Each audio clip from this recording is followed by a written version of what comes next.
আচ্ছা, আমি কি বিয়েটা করে ঠিক করছি?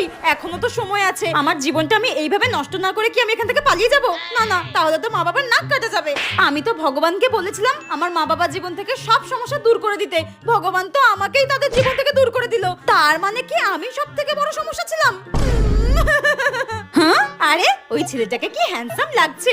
এতদিন এই ছেলেগুলো কোথায় ছিল? আর কিছুক্ষণ পরেই তো আমার বিয়ে হয়ে যাবে। আচ্ছা, এমন যদি সিনেমার মতো হতো, আমার এক্স বয়ফ্রেন্ড আমার সামনে এসে বলবে এই বিয়ে আমি কিছুতেই হতে দেব না, কিছুতেই হতে দেব না। কিন্তু আমার তো কোনো এক্সই নেই। দূর। আচ্ছা, বিয়ের আগে কি আমার বরকে ডেকে আমি বলে দেবো যে আমি খুব অলস, আমি একটাও কাজ করতে পারি না, কিচ্ছু করতে পারি না? শীতকালে তো আমি এক দু মাস স্নান না করেই কাটিয়ে দিতে পারি। না না, এসব বললে যদি আবার মাথা টাথা ঘুরে পড়ে যায় তখন তো আবার আমাকেই সামলাতে হবে। দূর, এসব করে লাভ নেই।